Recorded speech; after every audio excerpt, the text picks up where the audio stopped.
Digital currency ایک قسم کی مالیاتی درمیانی چیز ہے جو صرف ڈیجیٹل یا الیکٹرانک شکل میں موجود ہوتی ہے۔ اس کا کوئی جسمانی وجود نہیں ہوتا۔ یہ کرنسی بلاک چین ٹیکنالوجی یا دیگر ڈیجیٹل پلیٹ فارمز پر مبنی ہوتی ہے، جس کی مدد سے ٹرانزیکشن کو محفوظ، فوری اور شفاف طریقے سے انجام دیا جا سکتا ہے۔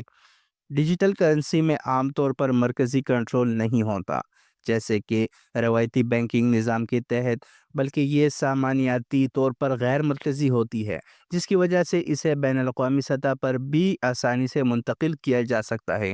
مثال کے طور پر بٹ کوائن اور ایتھیریم جیسے ورچوئل کرنسیز اس کی نمائندگی کرتے ہیں۔ بٹ کوائن ایک ڈیجیٹل کرنسی ہے جس نے دنیا کے مالی نظام میں ایک انقلاب برپا کیا ہے۔ 2009 میں ایک نامعلوم شخص یا گروپ ستوشی ناکاموتو کے زیر سرپرستی اس کرنسی کا آغاز ہوا۔ اس کے ظہور نے نہ صرف سرمایہ کاری کے طریقوں میں تبدیلی لائی، بلکہ اس نے یہ سوال بھی پیدا کیا کہ آیا روایتی بینکنگ نظام کی ضرورت باقی رہی ہے یا نہیں۔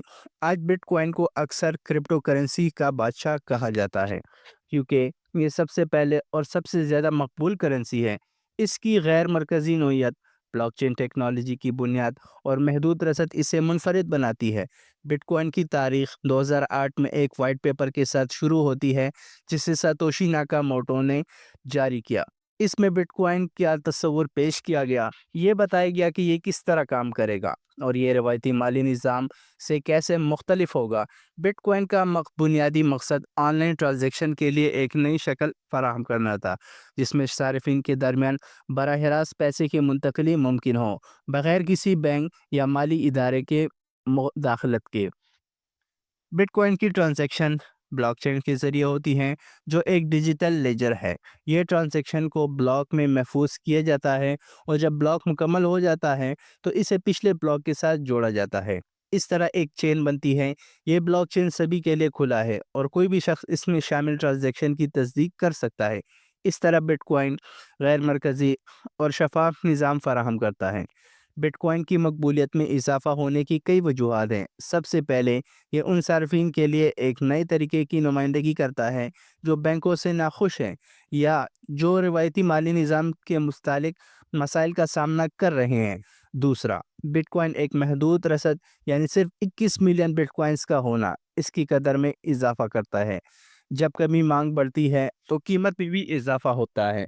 خود کو ایک قیمتی اثاثہ کے طور پر منوانے لگا ہے جسے لوگ بطور سرمایہ کاری دیکھتے ہیں۔ بٹ کوائن کے کچھ فوائد ہیں، جیسے کہ میں کسی بھی مرکزی اتھارٹی جیسے بینک یا حکومت کے تحت کام کرنے کی ضرورت نہیں، جس کا مطلب یہ ہے کہ صارفین کو اپنی دولت پر زیادہ کنٹرول ہوتا ہے۔ روایتی بینکنگ سسٹم کے مقابلے میں بٹ کوائن کے ذریعے ٹرانزیکشن کرنے کی فیس عموماً کم ہوتی ہے، خاص طور پر بین الاقوامی ٹرانزیکشن کے لیے۔ بٹ کوائن کی ٹرانزیکشنز عام طور پر پراسرار ہوتی ہے، جس میں ٹرانزیکشن کی تفصیلات تو نظر آتی ہیں مگر صارف کے حقیقی نام کا پتہ نہیں چلتا۔ بٹ کوائن کسی بھی جگہ استعمال کیا جا سکتا ہے جہاں انٹرنیٹ کی رسائی ممکن ہو۔ اس طرح مالی شمولیت کی نئی راہیں کھلتی ہیں۔ جس طرح ہمیشہ سے کسی چیز کا فائدہ رہا ہے، اس طرح اس کے کچھ نقصانات بھی ہیں، جیسے بٹ کوائن کی قیمت میں بہت زیادہ اتار چڑھاؤ ہوتا ہے، جس کی وجہ سے سرمایہ کاروں کے لیے ایک خطرناک سرمایہ کاری بن جاتی ہے۔ مختلف حکومتوں کی جانب سے بٹ کوائن اور دیگر کرپٹو کرنسیز کے بارے میں نقطہ نظر مختلف ہیں، جس کی وجہ سے یہ مارکیٹ مستحکم نہیں ہے۔ جیسے جیسے بٹ کوائن کی مقبولیت میں اضافہ ہوا، اس طرح پونزی سکیمز بھی بڑھ گئیں جہاں لوگوں کا فائدہ اٹھایا گیا۔ نئے صارفین کے لیے بٹ کوائن کا استعمال مشکل ثابت ہو سکتا ہے، خاص طور پر جب نیٹ ورک میں تکنیکی مسائل ہوں۔ 2010 میں ایک ڈیولپ میں 10,000 بٹ کوائن کے بدلے 2 پیزے خریدے، جو آج کے دور میں تقریباً $500 ملین کے برابر ہیں۔ بہت سے صارفین معروف سرمایہ کار جیسے کہ ایلون مسک، رچرڈ برینسن نے بٹ کوائن میں سرمایہ کاری کی، جس کی وجہ سے اس کی مقبولیت میں اضافہ ہوا۔ بٹ کوائن کی مائننگ کے عمل میں بھاری مقدار میں بجلی خرچ ہوتی ہے، جس کے ماحولیاتی اثرات پر بحث جاری ہے۔ کچھ ماہرین کا خیال ہے کہ بٹ کوائن کی مائننگ روایتی توانائی کے ذرائع کو متاثر کر سکتی ہے۔ کئی ممالک نے بٹ کوائن کو قانونی حیثیت دی ہے، جبکہ بعض نے اس پر پابندی عائد کر رکھی ہے، جس کی وجہ سے بٹ کوائن کی عالمی حیثیت میں اختلاف موجود ہے۔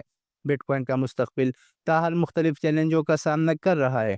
نئے قوانین، ٹیکنالوجی کی ترقی اور مارکیٹ کے اتار چڑھاؤ کے باوجود یہ امکان موجود ہے کہ بٹ کوائن کو عالمی مالی نظام میں ایک مستقل مقام حاصل ہو جائے گا۔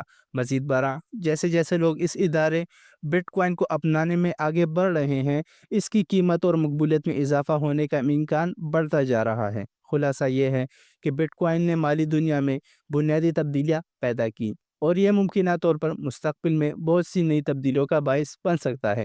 یہ نہ صرف روایتی مالی نظام کی موجودگی کو چیلنج کرتا ہے، بلکہ اس نے ایک نئی اقتصادی دنیا کے دروازے بھی کھولے ہیں، جس سے صارفین کو زیادہ کنٹرول، سیکیورٹی اور شفافیت کے ساتھ مالی معاملات کرنے کی سہولت فراہم کی گئی ہے۔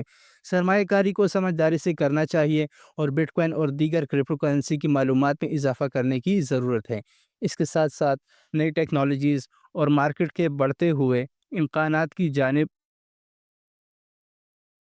توجہ دیتے رہنا چاہیے، تاکہ ہم اس انتہائی تیزی سے بدلتی ہوئی دنیا میں کامیاب ہو سکیں۔ اگر آپ کو ہماری ویڈیو پسند آئی تو ہمارے چینل کو لائک کریں، سبسکرائب کریں اور اپنے دوستوں کے ساتھ شیئر کریں، تاکہ آپ ایسی دلچسپ معلومات سے آراستہ ہو سکیں۔ شکریہ۔